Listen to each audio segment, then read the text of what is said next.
Hello friend, हाय। मैं सुनील खजूरिया अपने channel के माध्यम से आज आपको सेमी ऑटोमेटिक फ़ैन के बारे में बता रहा हूँ। जो सीलिंग फ़ैन कैसे भरा जाता है और उस सीलिंग फ़ैन को कैसे काटा जाता है और कैसे काटने के बाद उसकी जो वाइंडिंग को किस तरह से निकाला जाता है, ये मैं आपको बता रहा हूँ। आज की वीडियो बहुत सुपर होने वाली है क्योंकि इसमें बहुत सटीक जानकारी आपको दी जा रही है और इसके अंदर सीलिंग फ़ैन, ऊषा का जो सीलिंग फ़ैन है उसकी वाइंडिंग किस तरह से निकाल रहे हैं आप देखिए। सबसे पहले कटर से उसे काटने के बाद और एक एक वाइंडिंग को पूरा निकाल दिया गया है और उसकी पीवीसी को भी निकाल दिया गया है।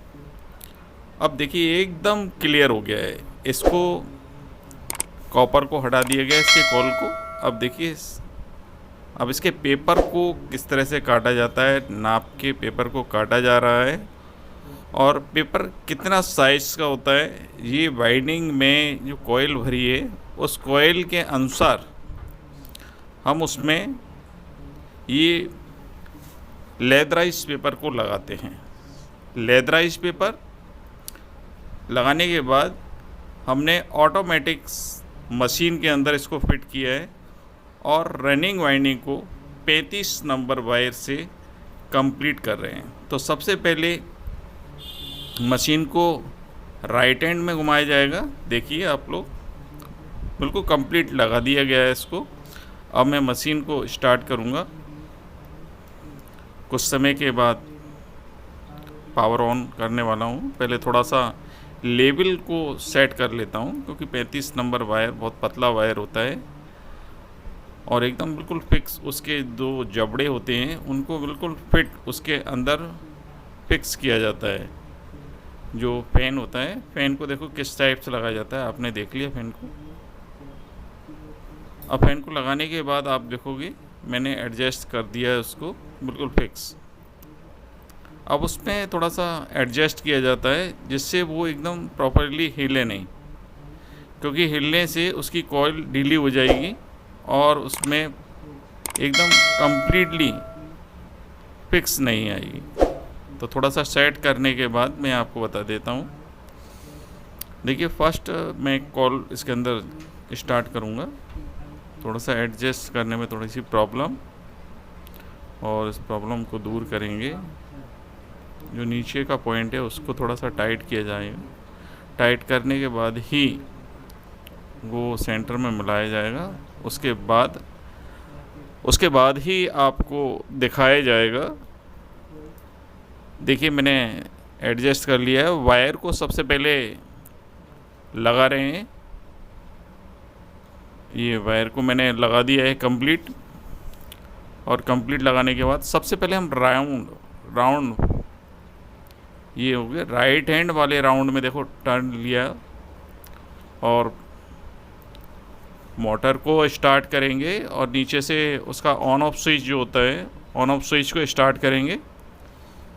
सबसे पहले मोटर को देखते हैं कि वायर हमारा सही लगा है या नहीं।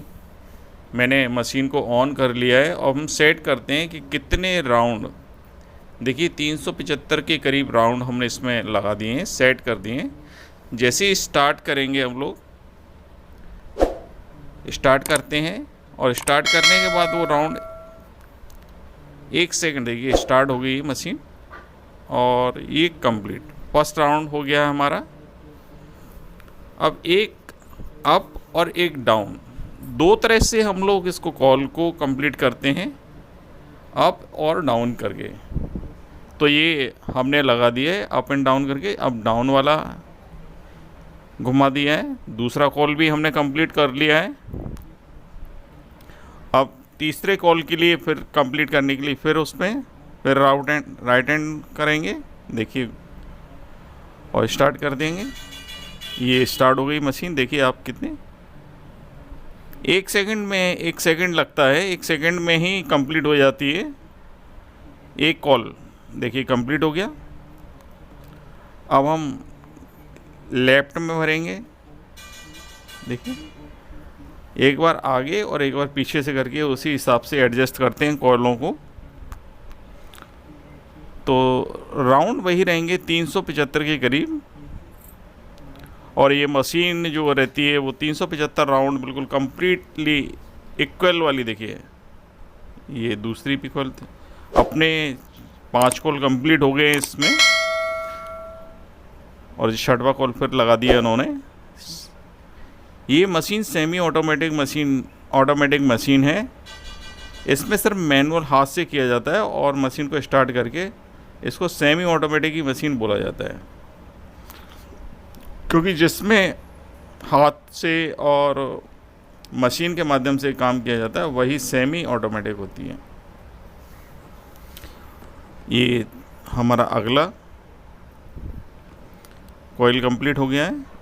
अब इसके आगे ऐसे ही सारे कॉइल को हम नेक्स्ट बाई नेक्स्ट करेंगे, बढ़ते रहेंगे। और इसके अंदर जैसे हम रनिंग वाइंडिंग कंप्लीट हो जाएगी तो हम इसकी स्टार्टिंग वाइंडिंग को बनाएंगे।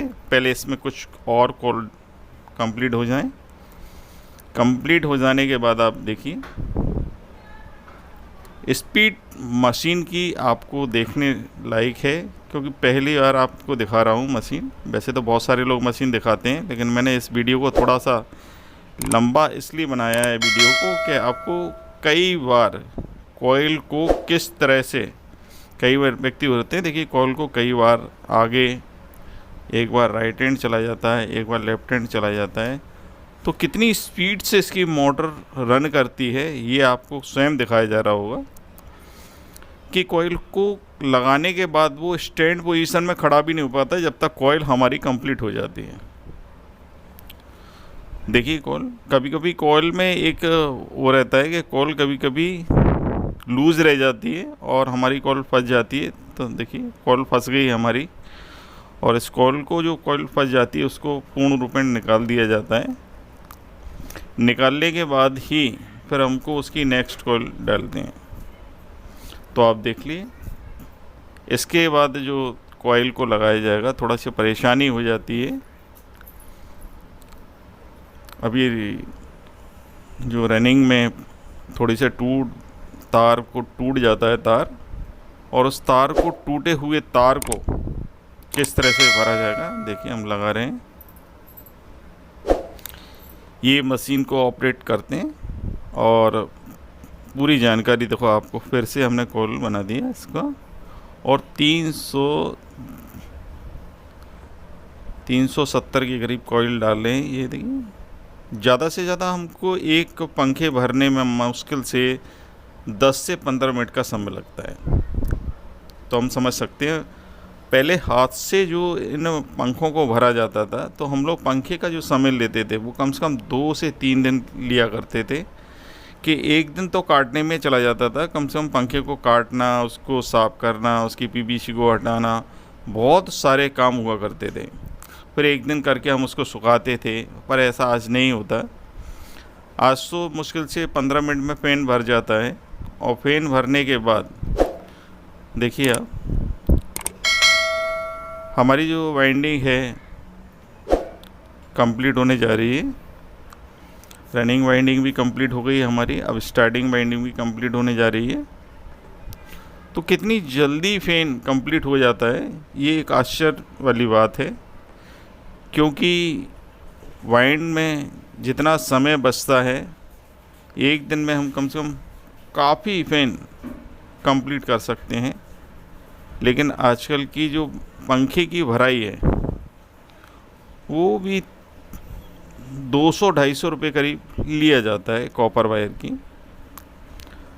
और कॉपर वायर में एक चीज़ और होता है कि कॉपर वायर का जो फ़ैन होता है वो बहुत ही हीटिंग के बाद ही चलता रहता है, और उसमें कोई दिक्कत नहीं आती, क्योंकि कॉपर विद्युत का अच्छा चालक होने के कारण उसमें कोई भी कार्बन नहीं आता। इसलिए मैं सभी लोगों से यही कहूँगा कि आप सभी अपने पंखे को जब भी भराएं कॉपर वायर से ही भराएं। अब ये हमारा पूरा कंप्लीट हो गया है, देखो मैं आपको दिखा रहा हूँ। पूरी स्टार्टिंग रनिंग और स्टार्टिंग कॉइल पूरी कंप्लीट हो गई है।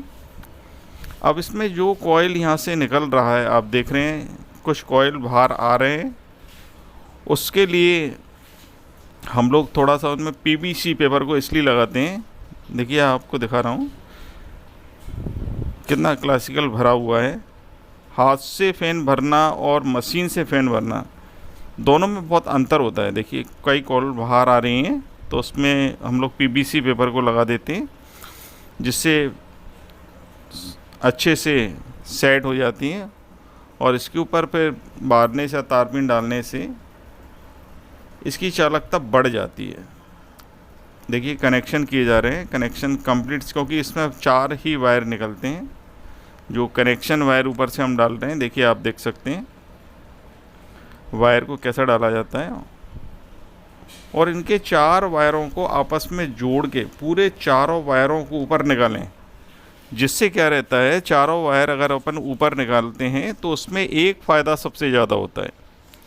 वो ये फ़ायदा होता है कि जैसे हम कभी कभी मोटर के वायर को थोड़ा सा कभी जल जाए, कुछ हो जाए, तो हम उसको चेंज कर सकते हैं ऊपर से ही। जैसे मान के चलो कोई वायर टूट गया है तो उसको हम चेंज कर सकते हैं।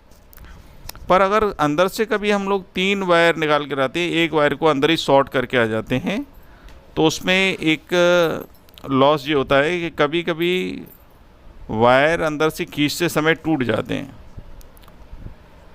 इसलिए चारों वायरों को हमें ऊपर ही निकालना चाहिए।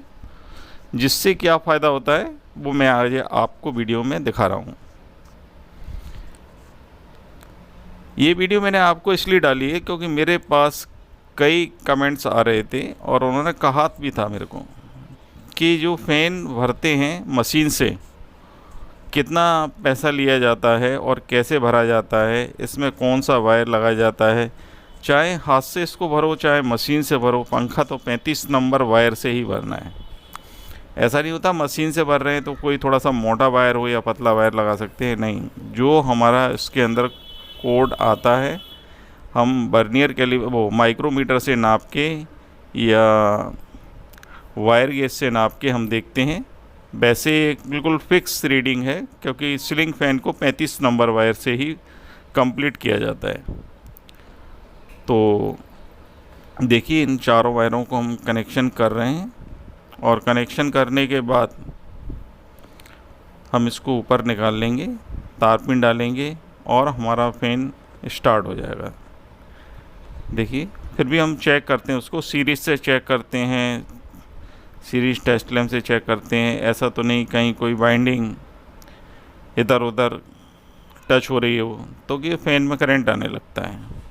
और फ़ैन में करंट आना यानी कि बहुत ख़तरा हो जाता है, क्योंकि कभी कभी ये हमारे लोहे के साथ ही टंगती है, तो उससे करंट आने का ख़तरा बढ़ जाता है बारिश के सीज़न में।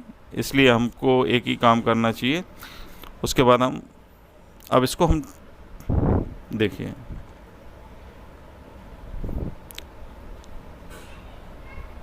तो ये हमने कंप्लीट हो गई है आपकी। देखिए अभी सभी लोगों को मैं बोलना चाहूँगा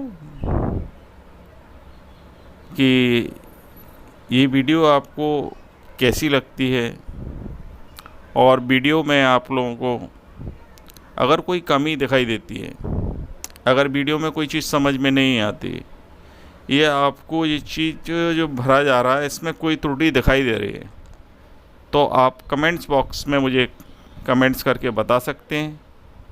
अगर आपको वीडियो अच्छी लगती है तो अपने दोस्तों के साथ भी शेयर कर सकते हैं, क्योंकि जो टेक्निकल ITI कर रहे हैं उन बच्चों के लिए तो ये वीडियो बहुत अच्छी है। क्योंकि बहुत सारे बच्चे लोग कहते हैं कि सर पंखा भरना एक कोई कला नहीं है, या पंखे के कनेक्शन कैसे होते हैं, या पंखा मोटर से हम मार्केट से ही भरवा लाते हैं। तो हम कहते हैं कि मोटर को, पंखे को मार्केट से कभी भी कंप्लीट करवा के लेके आओ, लेकिन उसके कनेक्शन कैसे किए जाते हैं ये इसमें सारी बातें आपके सामने आती हैं। तो वायर को कंप्लीट हो गया है। देखिए फाइनली हमने ऊपर से काट दिया, ये 2 के 4 वायर हो गए। अब इसको एक ही काम करना है, हम सिर्फ सीरीज टेस्ट लैंप से इसको चेक करेंगे और ये देखेंगे कि फ़ैन में कहीं या किसी वाइंडिंग में करंट तो नहीं आ रहा बस। और उसके बाद इसको हम पैक कर देंगे। पैक करने के बाद देखिए, सबसे पहले हम पैक इसको बाद में करेंगे, पहले हम इसको चेक कर लेते हैं। ये हमने इसकी जो कनेक्शन किए थे 4 वायर से, उसको हम ऊपर नहीं नीचे बांधते हैं, उल्टा करके देखिए, जिससे वो वायर नीचे की ओर दबे रहते हैं और जब पंखा जब चलता है तो उसमें कहीं भी स्क्रैच से वो ख़राब नहीं होते। तो हमारा ये देखिए कनेक्शन कंप्लीट हो गए हैं, वायर कंप्लीट हो गया है। अब इसमें बस एक चीज़ और कमी रह गई है टेस्टिंग की, वो मैं आपको सीरीज टेस्ट से देखिए चेक करके दिखा देता हूँ। ये एकदम कंप्लीट है, क्योंकि बल्ब थोड़ा सा